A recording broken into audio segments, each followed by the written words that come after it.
안녕하십니까. 피어나다 뉴스 김민주입니다. 첫 소식입니다. 전국의 학생들을 공포에 몰아넣은 악성 바이러스 모태모태의 감염률이 계속해서 증가하고 있습니다. 이 바이러스는 공부가 싫어지는 가벼운 증상으로 시작해 꿈의 생명까지 앗아갈 수 있는 심각한 상태로 번지기도 한다는데요. 학생들의 공부 생명력을 위협하는 모태모태 바이러스는 무엇인지 현장에 다녀온 김서윤 기자와 자세히 이야기 나눠보겠습니다. 안녕하십니까? 안녕하십니까. 김서윤입니다. 요즘 많은 학생들이 모태모태 바이러스로 고통을 받고 있다고 하는데 실제 상황은 좀 어땠습니까?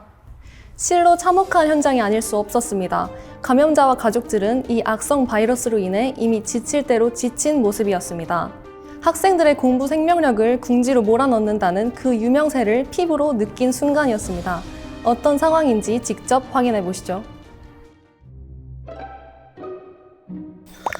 나 못해. 그러지 말고 한 번만 해보자. 싫어요. 어차피 틀려 스트레스 받는단 말이에요.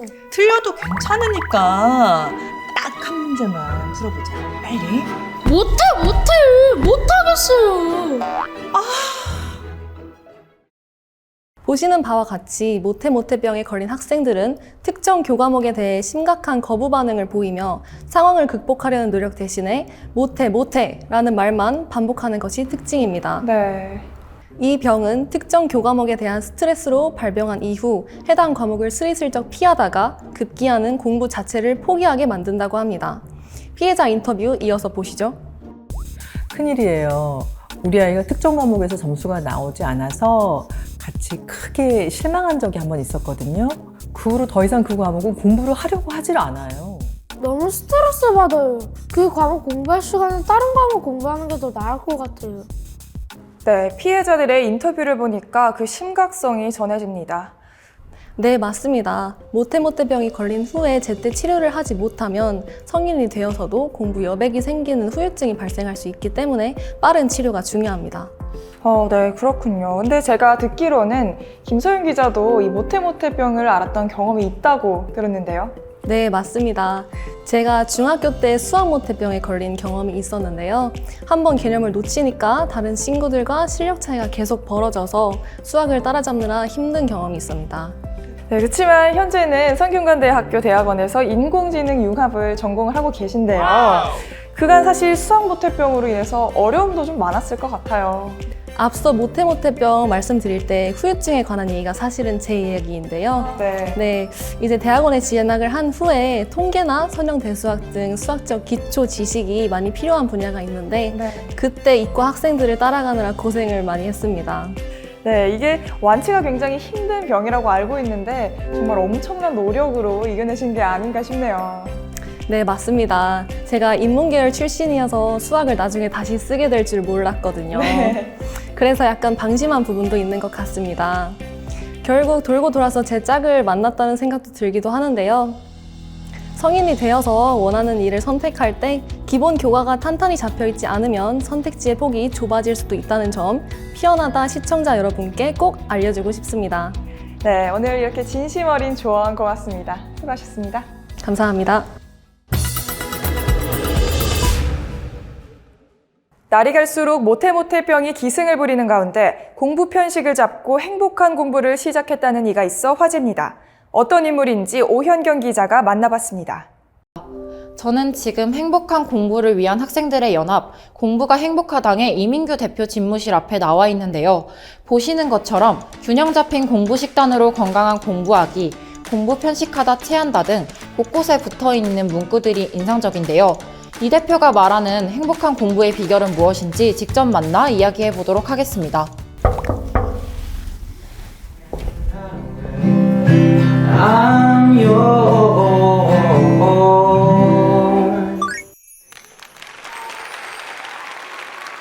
안녕하세요, 대표님. 노래 참 잘 들었습니다. 들으셨군요. 부끄럽습니다. 근데 정말 의외네요. 저는 사실 행복한 공부라고 하셔서 공부를 하고 계실 줄 알았거든요. 혹시 제 머리를 보고 혹시 어떤 생각이 드세요? 자유분방함? 네, 그거랑 비슷하게 저는 싱어송라이터가 꿈이에요. 진짜요? 네, 그래서 이제 제 곡을 만들다 보니까 저도 모르게 초등학교, 중학교, 고등학교에서 배웠던 과목들을 두루두루 활용을 하고 있더라고요. 굉장히 흥미로운 말씀인데 조금 더 구체적으로 설명해 주실 수 있나요? 가사를 좀 더 잘 표현하기 위해서 국어나 영어를 활용을 하고 있고, 이제 문제가 있으면 그 문제를 해결하기 위해서 1, 2, 3이 필요하고, 그 1, 2, 3을 해결하려면 어떻게 해야 되고, 이 메커니즘이 수학적인 메커니즘과 거의 똑같더라고요. 제가 곡을 만들 때 닥치는 어려움에도 많이 사용을 하는 부분이라서 그런 점에서 수학적인 사고도 많이 활용하는 것 같아요. 학생들의 입장을 조금 대변해 보자면 학생들은 실생활도 물론 중요하지만 눈앞에 있는 성적이 더 중요할 때가 많잖아요. 한 가지 안 되는 과목에 매달릴 시간에 잘하는 과목을 조금 더 높여서 전체 평균 성적을 높이는 게 더 낫다고 하는 의견에 대해서는 어떻게 생각하시나요? 되게 예리한 지적이라고 생각해요. 근데 이제 저 같은 경우에는 국영수 사과를 두루두루 공부하는 게 결국에 성적에 도움이 된다고 생각하는 편이에요.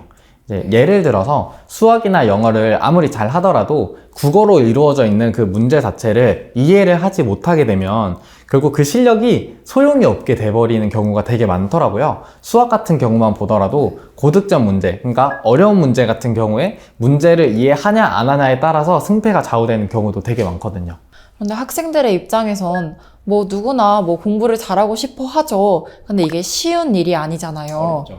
그런데 대표님께서는 고등학생 때 4등급에서 전체 과목을 1, 2등급까지 올리셨다고 들었어요. 어떻게 하신 건가요? 피할 수 없다면 즐기자라는 마인드로 생활하려고 노력을 많이 했던 것 같아요. 사실 초등학교, 중학교, 고등학교에서는 대학교랑은 다르게 과목을 선택해서 들을 수 없고 무조건 들어야만 하잖아요. 그러다 보니까 좀 긍정적으로 생각하려고 노력을 많이 했던 것 같아요. 그리고 못하는 과목 같은 경우에는 잘할 수 있다고 자기 체면을 많이 걸려고 노력을 많이 했던 것 같아요. 이제 그러면서 선생님한테 질문도 많이 드리고 하다 보니까 저도 모르게 이 과목 모범생 된 것 같고, 그래서 더 재밌게 공부하고 집중할 수 있었던 것 같아요. 그리고 거기에 더불어서 저는 공부할 때 공부만 하고 넘어가는 게 아니라 그 공부를 일상생활에 스며들게 하는 게 중요하다고 생각을 하는데요. 간단하게 설명을 드리자면 그 지식을 암기만 하는 게 아니라 그 지식을 내 몸에 스며들게끔 하는 거예요. 조금 이해가 안 되는데. 그쵸. 좀 말이 좀 많이 어려울 수 있을 것 같아요. 간단하게 설명을 드리면 지식을 내 것처럼 만드는 거예요. 원래 내가 알고 있던 것처럼. 그러니까 이러려면 단순하게 누군가가 알려준 거를 암기하고 넘어가는 게 아니라 이거를 왜 그런지 이해하고 이거를 실생활에 적용시키고 연결시키면서 결국에 스스로 생각하는 힘을 길러 나가는 거죠. 저 같은 경우에도 음악 만들 때 많이 그렇게 사용을 하니까요. 그럼 이쯤 되면 대표님의 자작곡 안 들어볼 수가 없겠는데요? 멀리서 오셨다고 하시니까 쑥스럽지만 제가 또 들려드리도록 하겠습니다. 잠시만요. 내 마음속에 비가 내리고 나서 텅 빈 하늘을 보고 있으면 비가 개도 저녁엔 것 같지가 않아요. 그때가 와서 내 텅 빈 하늘을 꾸며줘요. 이 장마의 끝을 장식해줘요.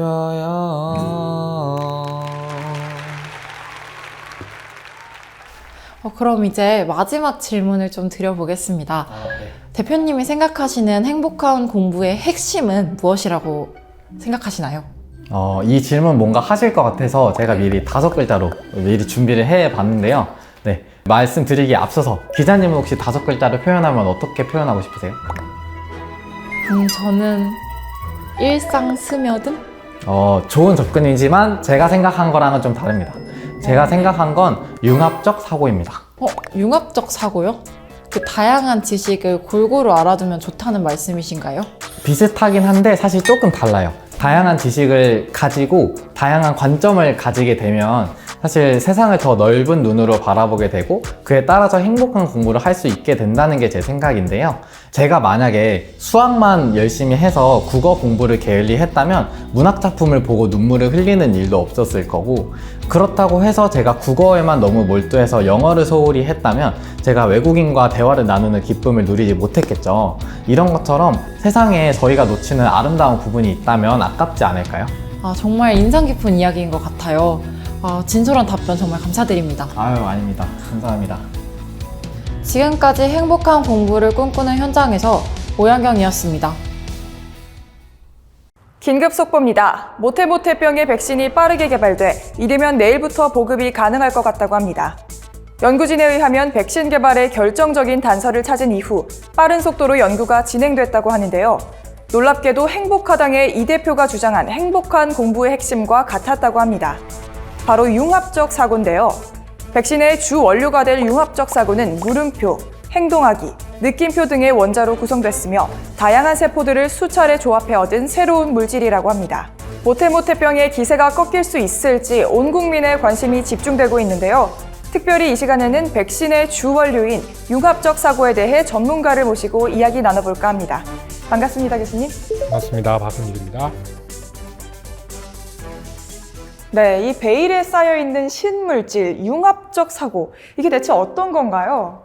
융합적 사고는 일종의 게임이라고 할 수 있겠습니다. 만약 축구 게임에서 여러분들이 골을 넣으려고 한다면 모든 수비수를 혼자서 제치고 골을 넣을 수도 있고 중거리 슛을 통해서 넣을 수도 있을 겁니다. 그리고 코너킥을 통해서 올라온 공을 헤딩으로써 넣을 수도 있을 겁니다. 이렇게 하나의 관점으로 문제를 해결하려고 하지 않고 다양한 관점에서 하나의 이슈를 본 다음에 그 목표에 도달하는 시도가 융합적 사고의 핵심이라고 할 수 있겠습니다.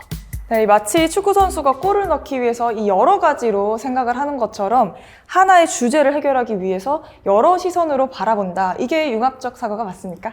네, 맞습니다. 국어, 영어, 수학, 사회, 과학처럼 기본 교과가 서로 연결되는 것처럼 다양한 지식과 기술을 접목해서 사회 문제를 해결하려고 시도하는 것이라고 이해하시면 되겠습니다.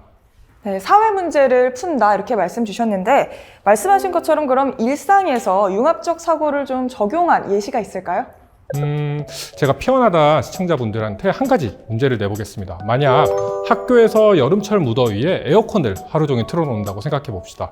그럼 온실가스가 계속 배출돼서 지구온난화 현상이 심해질 거고 결국 지구는 망가지게 될 겁니다. 그럼 이러한 문제를 해결하기 위해서 단순히 에어컨을 끄는 게 가장 좋은 방법일까요? 아니면 어떻게 이 문제를 효율적으로 다룰 수 있을까요? 굉장히 어려운데요. 이 기온이 높아지는 근본적인 원인을 좀 찾아야 하지 않을까요? 네, 좋은 생각인데요. 여러분들이 다니는 학교에서 선택한 방법은 덩굴식물이었습니다. 덩굴식물이요? 네, 시청자 여러분들도 한 번쯤 학교 담벼락에서 키우는 덩굴식물을 본 적이 있을 텐데요. 덩굴식물이 건물을 타고 올라가는 특징을 이용해서 건물에 직접적으로 비춰지는 직사광선도 좀 줄이고 온실가스도 줄이고 학생들은 덩굴식물 자체를 관찰하면서 나오는 교육적 효과도 있는 거죠.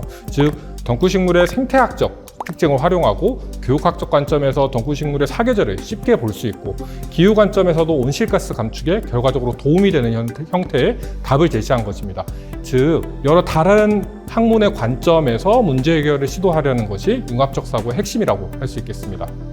그렇다면 여러 가지 다양한 지식이 좀 한데 어우러져서 이 새롭고 강력한 힘을 발휘한다 이런 거겠네요. 맞습니다. 시대가 변화하면서 과거에는 상상하지 못했던 기술들, 그에 따른 많은 문제들이 다시 나타나고 있는데요. 이런 새로운 것들을 해결하기 위해서 꼭 필요한 것 중에 하나가 융합적 사고입니다. 그럼 방금 말씀해 주신 것처럼 이 융합적 사고가 그럼 미래 사회의 핵심 역량 중 하나가 되겠어요. 그렇죠. 답이 정해져 있는 문제보다는 창의적인 방식으로 문제를 해결하려는 시도가 보다 중요해지는 우리 사회에서 융합적 사고는 미래 인재의 핵심 역량 중 하나로 여겨지고 있습니다. 그러면 이 융합 사고를 가진 인재로 자라기 위해서는 좀 어떤 노력을 해야 할까요? 저 같은 경우에는 계속해서 물음표를 던져봅니다. 왜 그럴까? 어떻게 나아질 수 있을까? 라는 질문을 계속 던지는 거죠. 예를 들면 학생들이 좋아하는 유튜브에서 유튜브 쇼츠는 왜 사람들이 좋아할까? 기존의 영상과는 어떤 차이가 있을까? 또는 배달 어플을 쓰면서 왜 저 사람은 불만족하면서도 배달을 왜 또 시킬까? 라는 것처럼 계속 질문을 던져보고 내 스스로 답해보는 이런 노력을 계속하는 것이 좋은 방법 중에 하나라고 보면 되겠습니다. 그렇군요. 이 스스로 질문하는 힘에 대해 다시 생각해 보게 되는 것 같습니다. 그럼 마지막으로 이 피어나다 시청자 여러분들께 도움이 될 만한 팁을 좀 알아보려고 하는데요. 융합적 사고를 키우기 위해서 실제로 공부에 적용해 볼 만한 게 어떤 게 있을까요? 저는 3가지 방법 정도를 추천해주고 싶은데요. 가장 재밌는 건 교과목끼리 딴짓하기입니다. 딴짓이요? 네네. 제가 했던 가장 재밌었던 딴짓 중에 하나는 역사 교과서에 주제별로 글자 수를 센 다음에 우리나라 역사에 남아있는 기록이 이렇게나 편차가 크구나 라고 생각하는 것이었습니다. 두 번째는 그냥 정말 쉬운데 그냥 책을 많이 읽는 거예요. 집 근처에 아마 도서관 있는 서점들이 많을 거예요. 그런 곳에서 시간을 좀 더 많이 보내면 스스로에게도 좋고 아마 부모님들도 좋아하는 방법이시지 않을까요? 그렇죠. 마지막으로 제가 생각한 방법 중에 하나는 내 머릿속에 있는 모든 것을 그려보기입니다. 네. 시간과 장소에 구애받지 말고 상상 속에 있는 세상들, 상상 속의 물건이나 아니면 내 머릿속에 있는 그대로를 모두 그려보고 그것이 무엇인지 내가 설명해 주는 것을 추천합니다. 네, 그렇습니다. 아마 시청자 여러분도 쉽게 따라할 수 있을 것 같네요. 이 전국에 있는 학생들에게 큰 도움이 될 것 같습니다. 오늘 말씀 고맙습니다. 네, 감사합니다. 이것으로 오늘 피어나다 뉴스는 여기서 마칩니다. 시청자 여러분, 융합적 사고를 통해 모두 건강하고 행복한 공부하시기 바랍니다. 고맙습니다.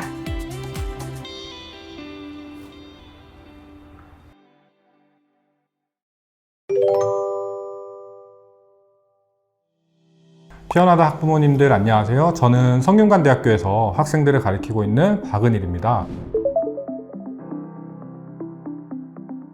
저는 학교를 다닐 때 공부를 잘하는 학생도 아니었고요. 그렇게 특출난 학생도 아니었습니다. 다만 운이 좀 좋았던 점이 있다면 부모님께서 공부해야지 라고 먼저 말씀하시는 타입이 아니셨고 독서나 책임감을 먼저 주려고 노력하셨던 것 같습니다. 제가 최근에 대학에 있다 보니 학생들에게 안타까운 점들이 한두 가지 있는데요. 고등학교 때까지는 부모님들이 거의 다 해주던 것들을 본인 스스로 결정하려다 보니까 많은 혼란이 온 학생들이 있었습니다. 분명히 입학할 때까지는 정말 반짝반짝하게 빛나던 학생들이었는데도 말이죠. 스스로 책임감을 가지고 활동했던 학생들이 졸업 때는 더 밝고 더 선명한 색깔로 졸업하는 경우도 정말 많았던 것 같습니다. 제 어머니께서 항상 제게 하시는 말씀이 있는데요. 제가 어렸을 때 아버지께 똑같은 질문을 수십 번 할 때 아버지께서는 그만 물어보라는 이야기 대신에 같은 답변이라도 항상 공들여서 해주셨다고 말씀해 주셨습니다. 그리고 이러한 질문을 스스로 찾는 능력을 위해서 정말 많은 책을 사주셨거나 빌려주셨고 제가 성인이 되어 독립을 하면서 수시간에 걸쳐 그 책을 처리하느라 힘들었었던 기억이 납니다. 제가 조금 더 학생들과 가까운 입장에서 드리고 싶은 말씀은 학생 스스로 할 수 있도록 조금만 기다려주자입니다.